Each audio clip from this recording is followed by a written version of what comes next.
We have one more minute, so we'll wait one more minute and welcome to those who are early.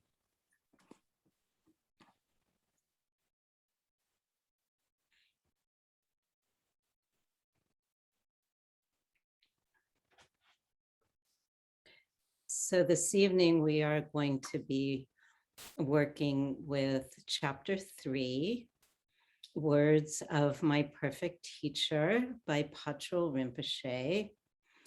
And some of you have read the chapter, some of you have not read the chapter. This is considered a review. So we call it Words of My Perfect Teacher Review. So we're not going through every detail. However, we're taking an overview of 3. And sometimes when we're talking about samsara, which is the topic this evening, and talking about samsara, maybe some people could think, oh, well, it's negative about life. But that's not really the point. The point is to go a little more deeply into life and to take a deep look. There is an important point in our meditation practice and our ninja practice where our mind turns to the Dharma. And sometimes it's the life event that turns our mind to the Dharma. Sometimes it's through deduction. We just deduct that certain things in this life are not bringing the ultimate lasting happiness. So what's interesting in terms of chapter 3 is that it actually begins with talking about what is samsara, which is called the wheel of existence. And the last line on page 61 says, whether we are born in higher or lower realms, we are never outside of samsara. And that there's 6 realms of existence. And of course, this is due to karma, our own actions, due to impermanence. And it's a reminder to not put our trust in joy. Now, that's, of course, a little hard to hear. And a lot of times the texts are cut right through. And it doesn't say not to experience joy. That's really important. But it's saying not to put our trust in joy. And that really is because it's subject to impermanence. So we don't try to negate experience. That absolutely is not what looking at samsara is meant to do, but it's meant to have a hard look so that we know where to put our trust, which is in the precious Dharma. And there's a kind of a nice introduction, and it doesn't say who this prayer is to that Padmasambhava wrote at the very top of the introduction on page 61. And I have both the new and the old text, so I'll be referring to both. If the only time there is a page difference happens to be in the back where we have an appendix and a glossary, and those seem to be a couple of pages difference. And I believe this prayer is to Padmasambhava, even though it does not say that.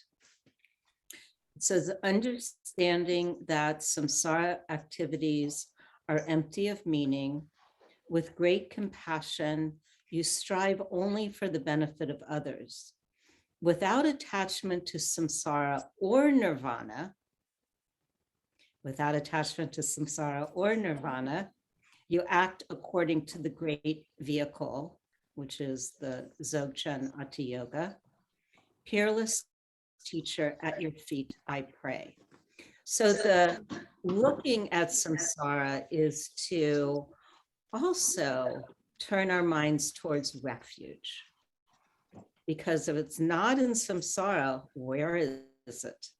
And so that brings us to our refuge. And so then we're looking at also on page 63, the second to last line of the second paragraph.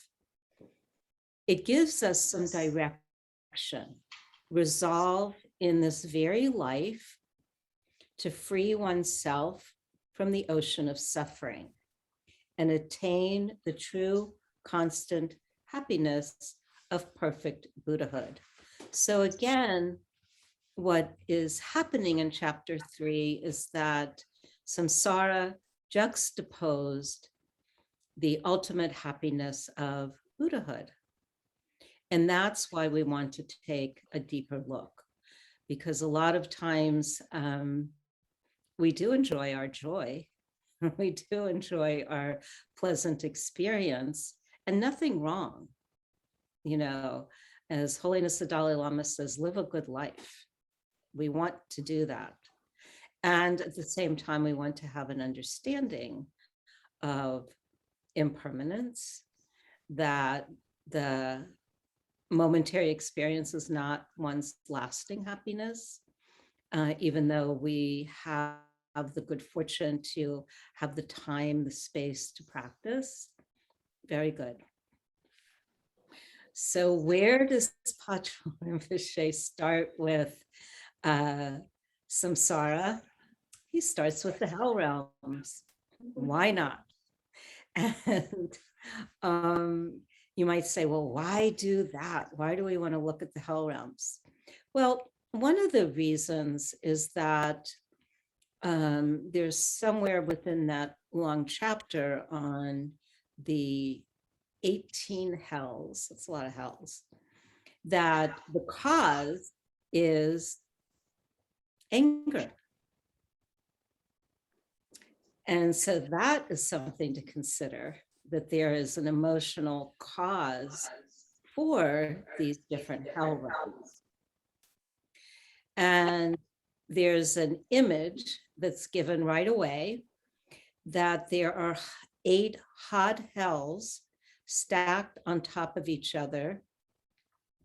On top is what's called the reviving hell. And there's a bit of description about each. Of course, if you have the book, you can read all of the chapters about all of the hells. It's worth noting that these hell realms, one doesn't just spend a day there. It's not a day trip. And in some, it is a half a kalpa.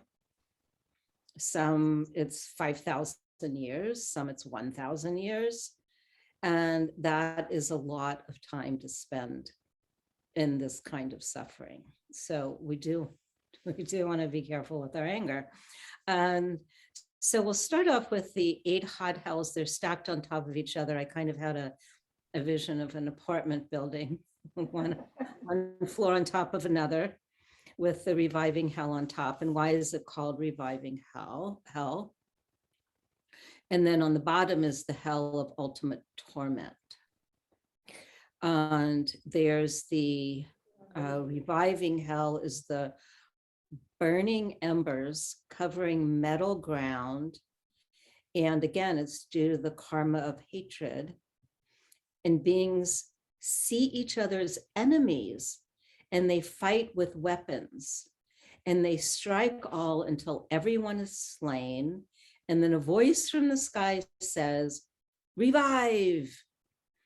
And this all begins again, the fighting. So you can imagine if someone has hatred, only knows fighting, then this kind of hell just perpetuates. I think that's an important thing to remember about our actions, is that they can go well beyond present time. So here we have the reviving hell. And once all the fighting begins again, everyone's suffering again. And this goes on for 500 years. That is a long time. We don't want to wind up there. And then there is the all hot hell, and it's white hot iron on an iron smithereen, and it's too hot to put your foot on, and everything is in a blaze of flames. There's a metal ground, and there's blazing fiery flames, and we don't want to go there either. And there is the black line hell on page 64, and the beings are cut up on burning metal, and they make black lines to show where to make the cut. 1,000 years. Not pleasant. There's the crushing hell, where one is thrown onto a vast of mortar of iron, hot iron, and the Lord of Death crushes the heads with the hammer of hot metal and crushed to death, the crushing hell. Then brought back to life to have it happen again and again and again. And this being tormented goes on for 2,000 years. There's the howling hell. And again, being roasted in red hot metals. There is no exit. It goes on for 4,000 years. The great howling hell, being pushed into metal sheds with double walls blazing fire, inner and outer walls are molten lava, and being, there's a great howl. People are howling in torment, 8,000 years. And the heating hell, cooled, it's in an iron cauldron, being pushed in an iron cauldron, beaten over the head, 6,000 years. Intense heating hell, trapped inside blazing metal houses, poked with red hot irons, bodies wrapped in blazing metal, half a kalpa. And in the glossary on page, and then the new edition, which many have the paperback, page 420, and on page 418 on the old book gives you the definition of kalpa, and it's a universal cycle. So this is half a kalpa. The hell of ultimate torment, and there is no worse torment than this one. It is in the blazing hot metal surrounded by 18 neighboring hells, thrown into a mountain of red hot iron and glowing like coals. There are cries of distress, and it's so intense, there's no longer any bodies, just cries of distress. And subject to all of the agonies of the other hells. And this is for those who've committed the 5 heinous crimes. And the 5 heinous crimes in the new book is on the glossary page 414, and the old text 412 to read about the 5 heinous crimes. And then page 66, the neighboring hells are described. And after reading about the hells, Patrul Rinpoche has asked us to resolve never to commit acts that would lead to the hell realms.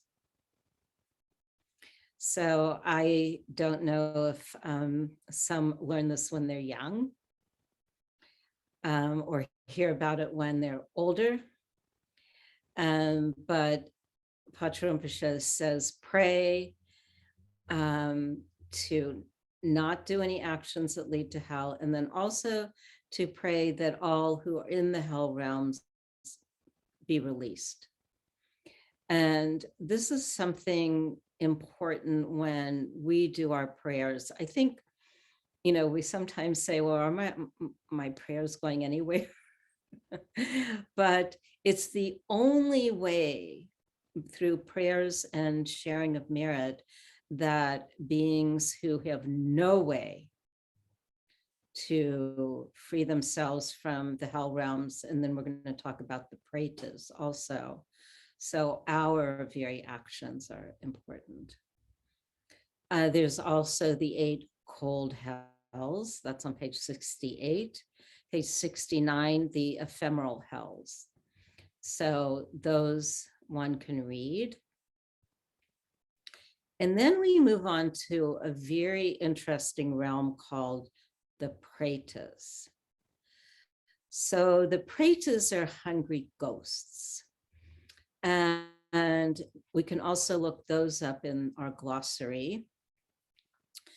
And there's pretas that live in groups. And then it seems like a little more threatening is the preta who goes through space. So the preta who live together, they are suffering from external obscurations, internal obscurations, and specific obscurations. And the reason that the ones who are traveling through space alone are definitely to be avoided is that they are suffering to the extent that they just want to unload their suffering onto another. And we've probably met people like that who are like pretas, and that it doesn't help them at all, except they are suffering so much that that is all that they know to do, even though it doesn't work.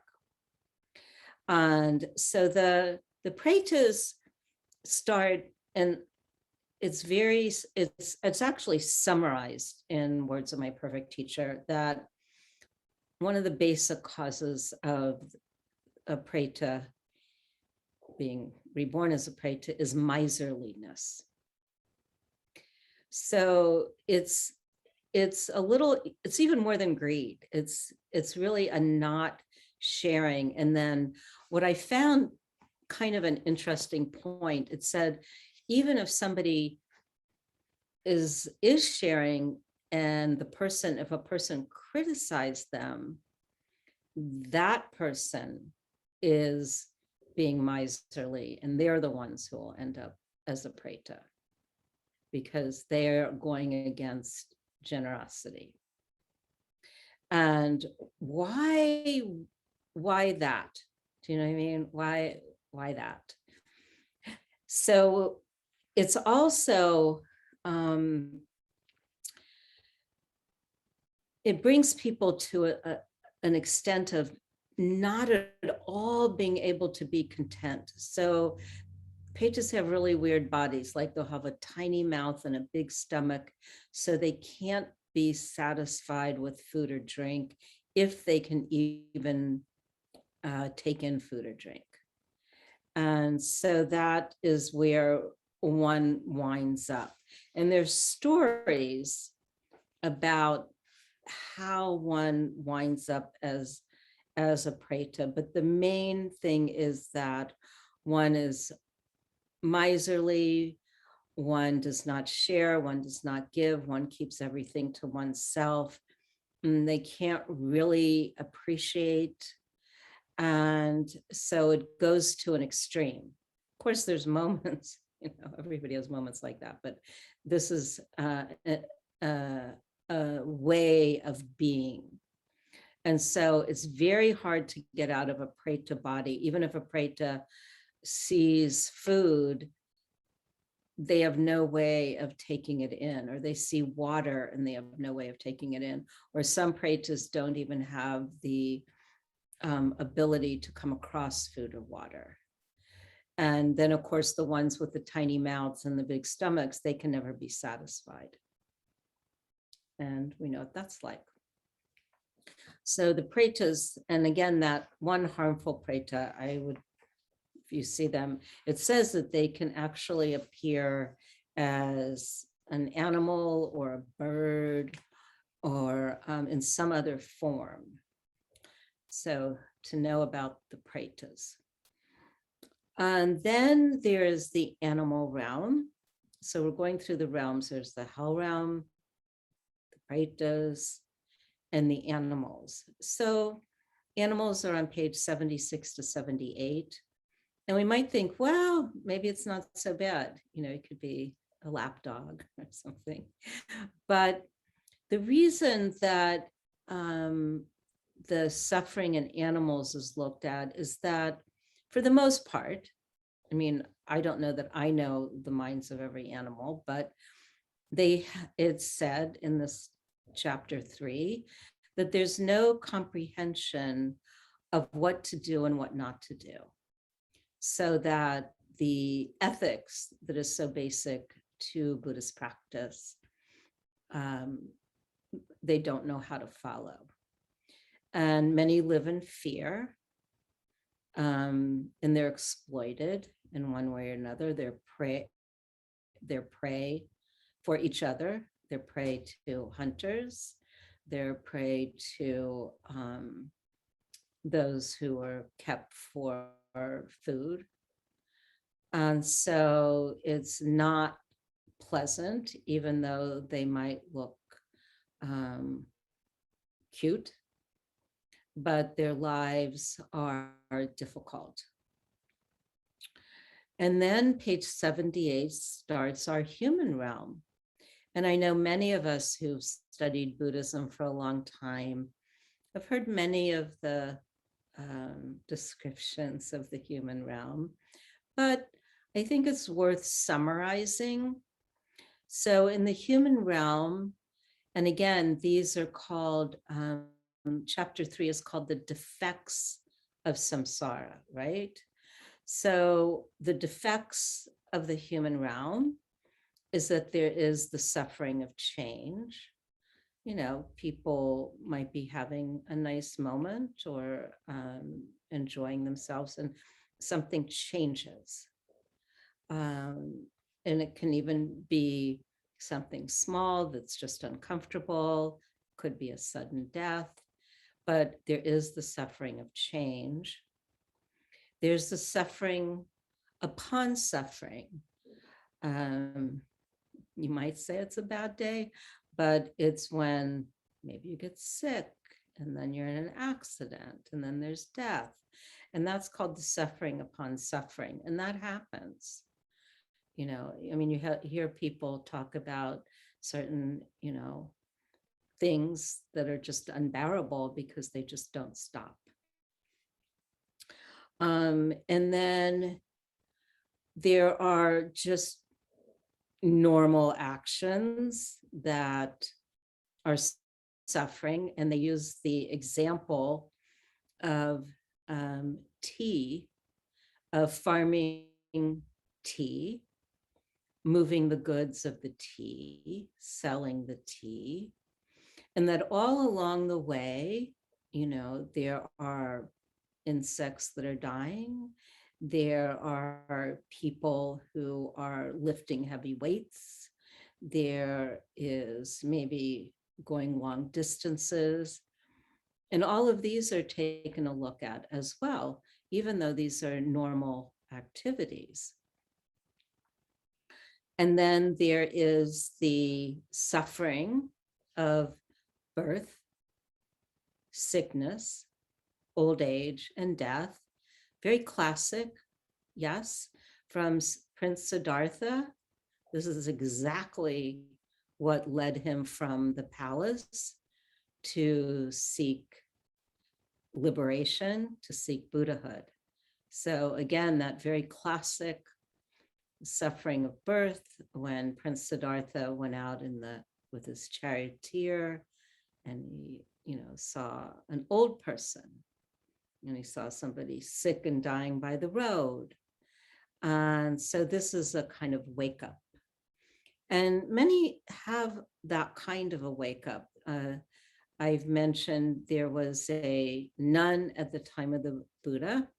Her name was Bhatta Kapalini, but before she was became fully enlightened. She was a young girl. And at the age of 7, she saw birds eating worms. And she said, oh my goodness, that's really suffering. So different people at different ages just kind of get it. And then there are other kinds of suffering, more emotional sufferings. And he lists meeting hated enemies, fear of losing loved ones, not getting what one wants, encountering what one doesn't want. So all of these experiences, we all have them, is also considered a defect of samsara. And so then you think, well, maybe it would be great in, in the heaven realms. Might try for that. And then there is a level of the God realm called asuras.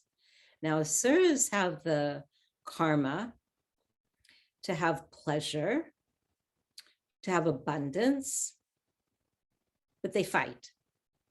They fight. They have disputes. They have disagreements. Maybe they have lawsuits, but they're demigods and they have all that pleasure, abundance, beauty, but they fight, they quarrel. There's always a problem, right? So that's not so much fun. Then there's the God realm. Maybe it'd be good up there, right? On page 93.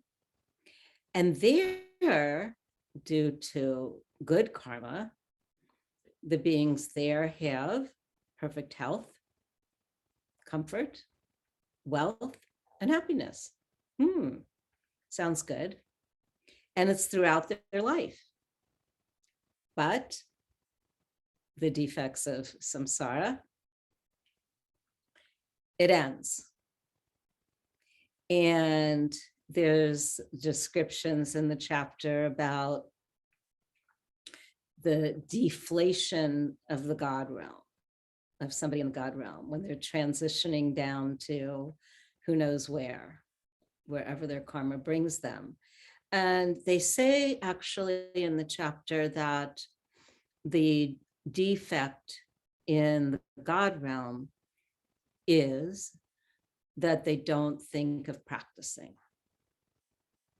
And it's always why it's said that the human realm is, believe it or not, the better place to be reborn, because there's just enough suffering and just enough happiness where we can take a look. Ooh, what's that all about? So the God realm, the karma runs out, might go on for quite a long time, might have a nice time up in the God realm, but it runs out because the God realm also is impermanent. So again, these are looking at the defects of samsara, not because we're trying to orient our minds to, suffering more so we get something, understanding. No, not that at all, but rather so that the mind turns to the Dharma, and more importantly, not just turns to the Dharma, but turns to the desire for realization, because that's what we're looking for, is that we orient our minds to realization. And then our lives take on a whole different meaning. If something comes up that we recognize, oh, that's a defect of samsara, good. It reminds us, oh, my mind turns to the Dharma. And it's why in the Ninja practice, in a lot of practices, we do the 4 thoughts that turn the mind to the Dharma. So we're always being reminded that there are defects in samsara. And why are we reminded? Well, because sometimes we have a really nice time. And it seems like it will go on for a long time. Or, sometimes we get too mired in our suffering.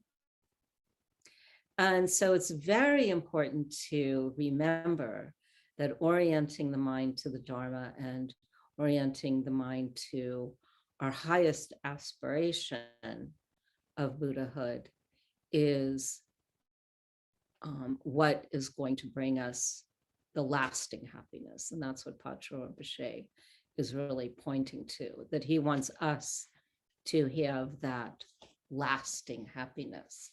And so what's going to happen in this book is that we're going to start looking in the next chapter, which will be our next section, at the causes and effects.